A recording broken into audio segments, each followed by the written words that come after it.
Hello YouTube. How y'all doing today?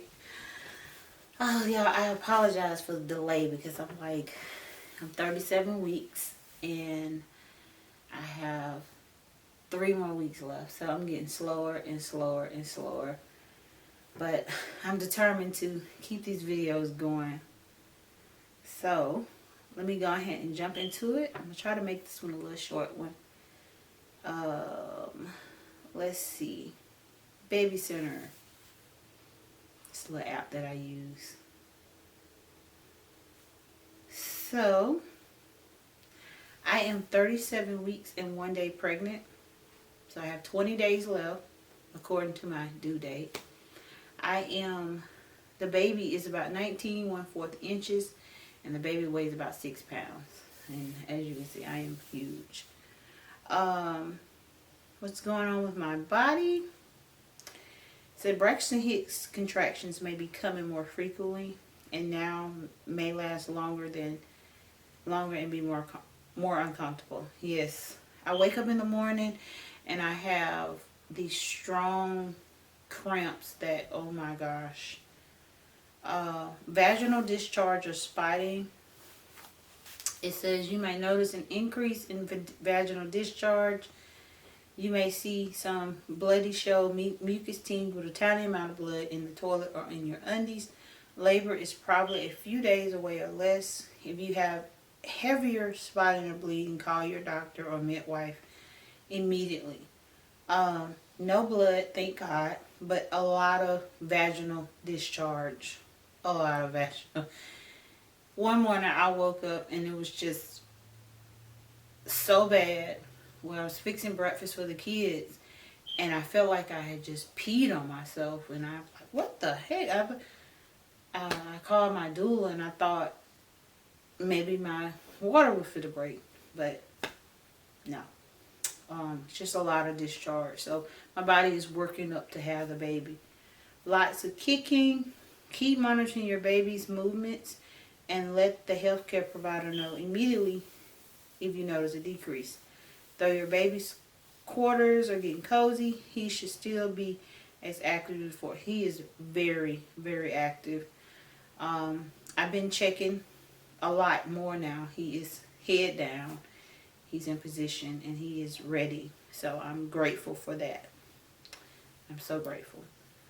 So today I want to talk about, but before I get into the topic that I'm going to talk about, I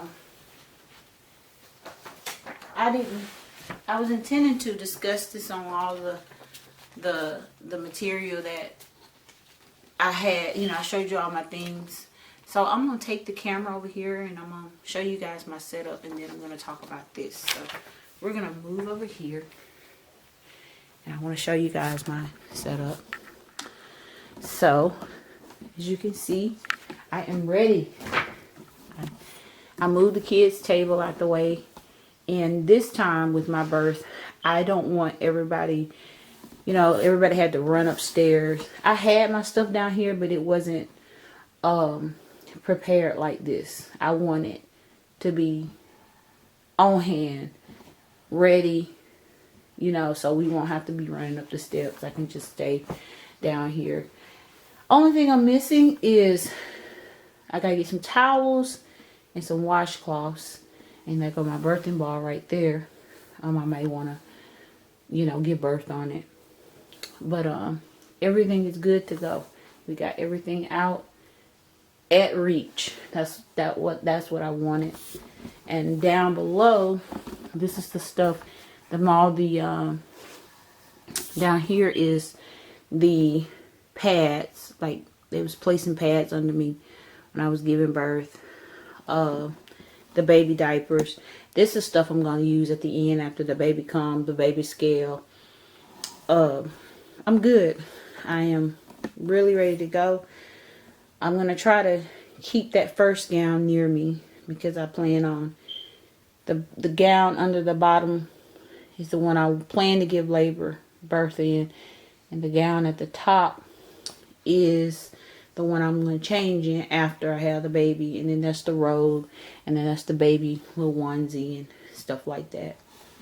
But I'm still going to try to get me some more measuring tape. But yeah, you guys, I'm ready. I got all, this is all the stuff I went over. And like I said, I moved the kids' stuff out the way and moved that little table out the way. And we're ready to meet baby Zephaniah. I'm so ready to see him and lay eyes on him. So yeah, that's all the stuff. We are good to go. So I wanted to show you guys that. And then I'm going to go over this packet that I forgot to do. So let me set my camera back up, right? Hope y'all can see me real good.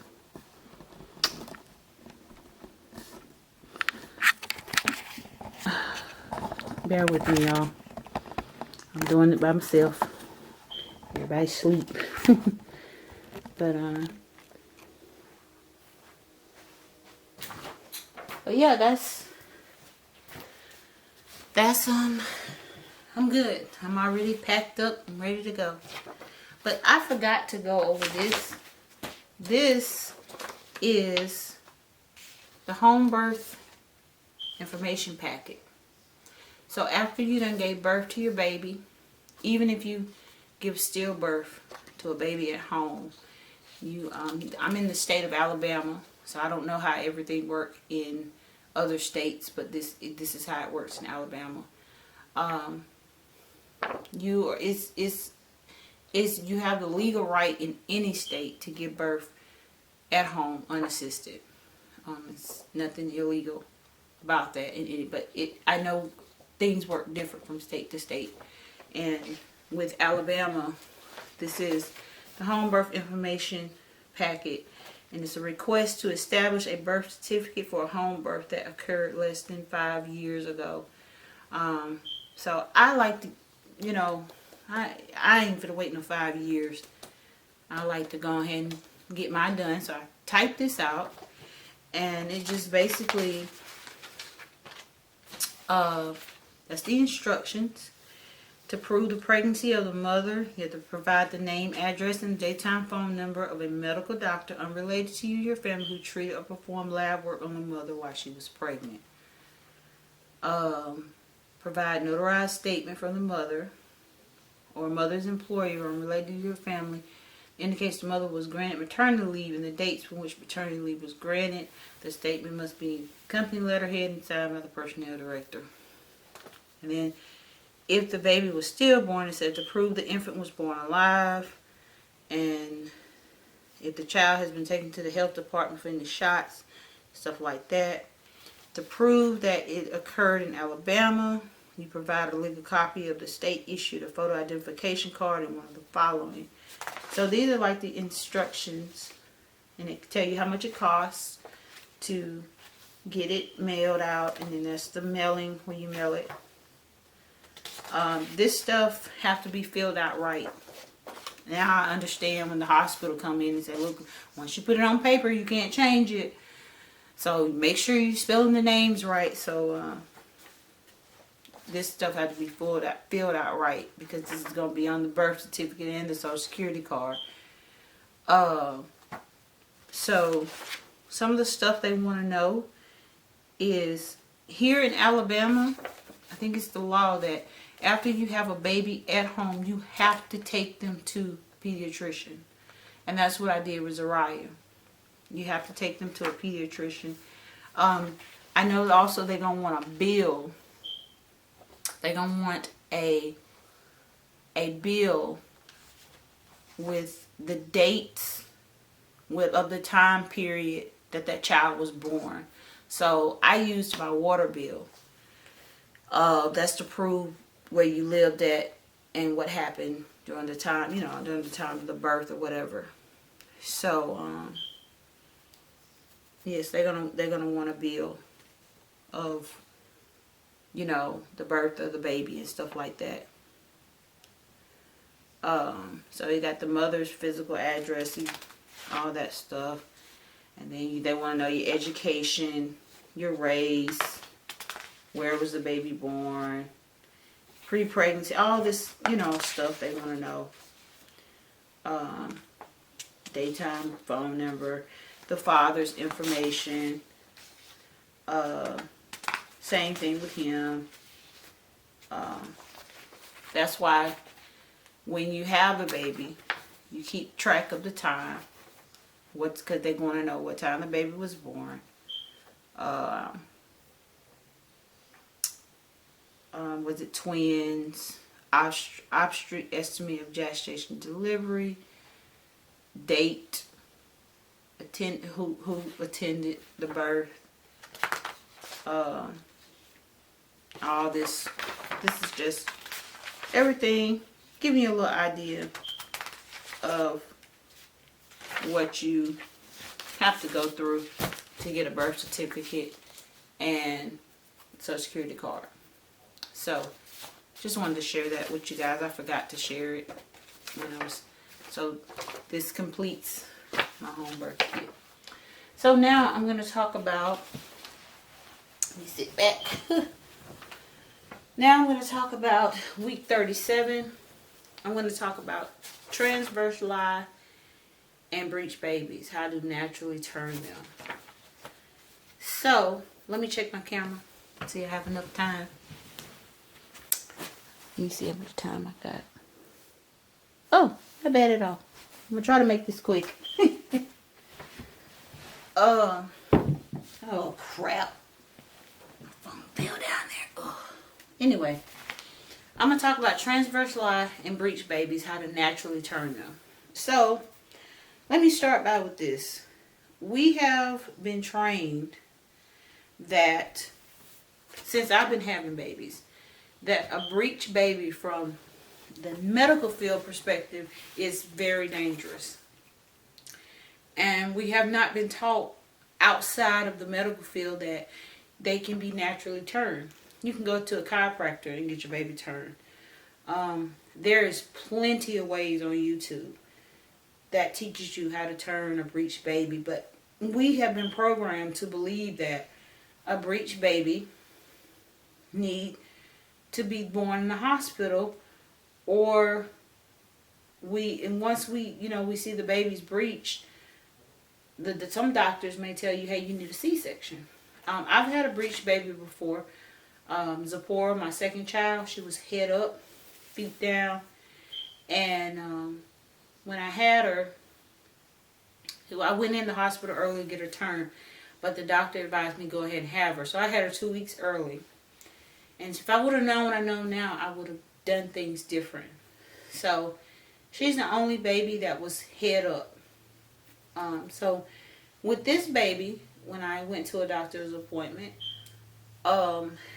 he was in a transverse lie position. So when the doctor saw it, he told me the baby was breached. So what I did, I'm like, I'm like, I know more now, so I'm not accepting this. So I went on YouTube, I studied it, and transverse lie and breech is totally two different things. Breech is head up. Transverse lie is flat, like you laying on the bed. So every time I was checking his heartbeat, I was checking it here, but it wasn't registering that he was in transverse lie position. So I just wasn't accepting it. I was like, no, I'm gonna have this baby at home. So I found some videos that helped me get the baby in a position.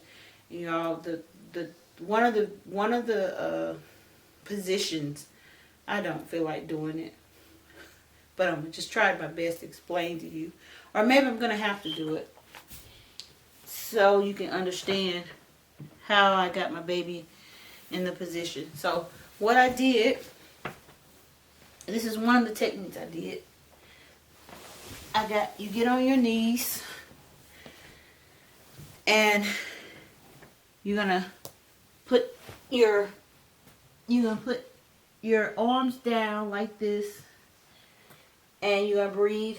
You just take three deep breaths, and it's gonna feel weird because all that blood going to your head.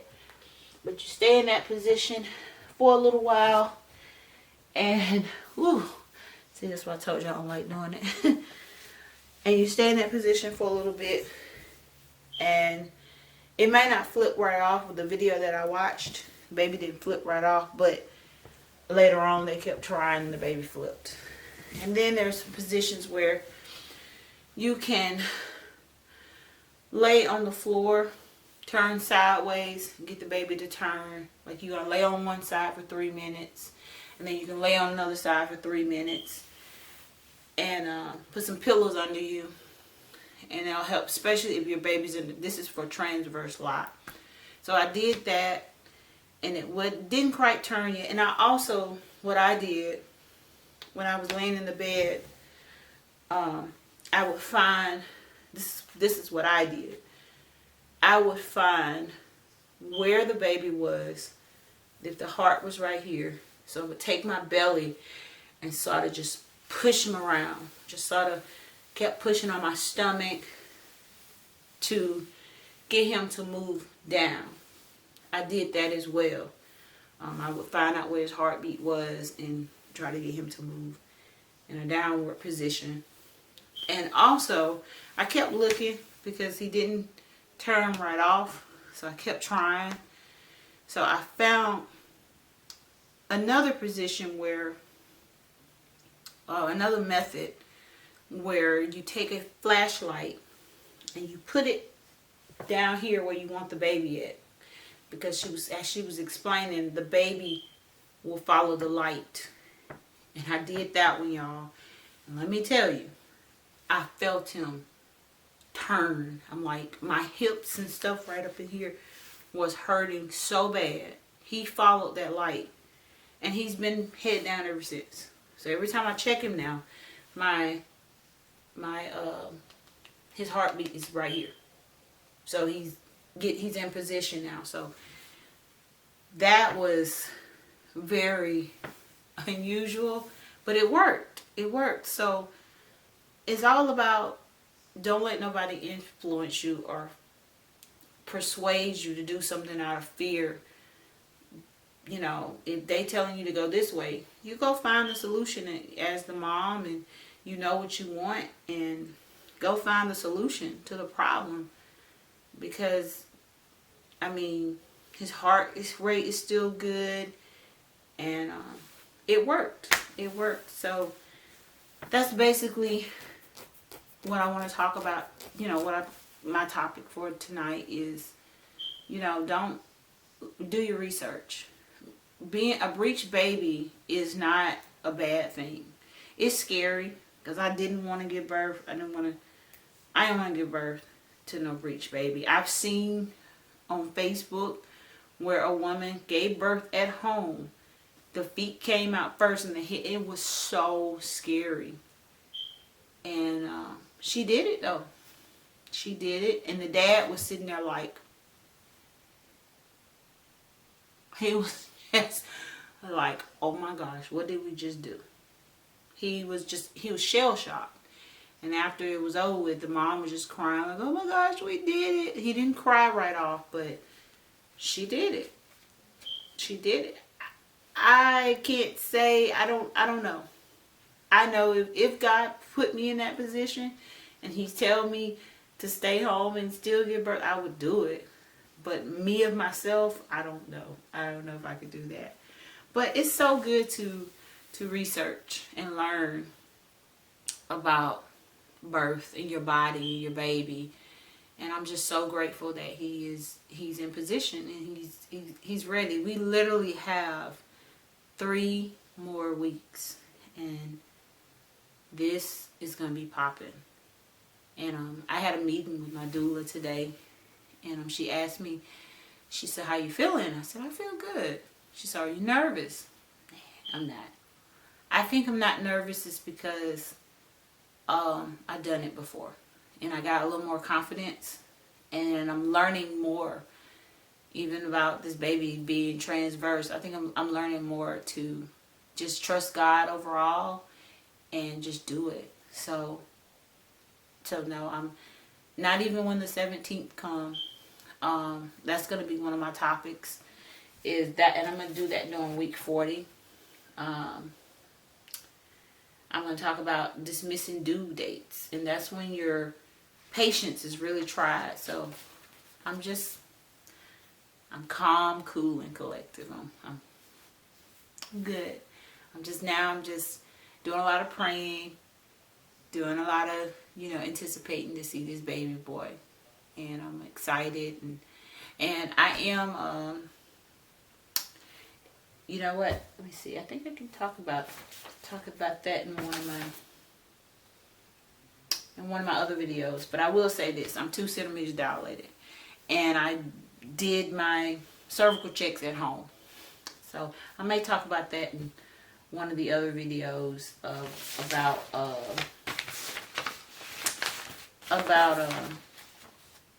cervical checks, because I learned how to do that through YouTube as well, and I am 2 centimeters dilated.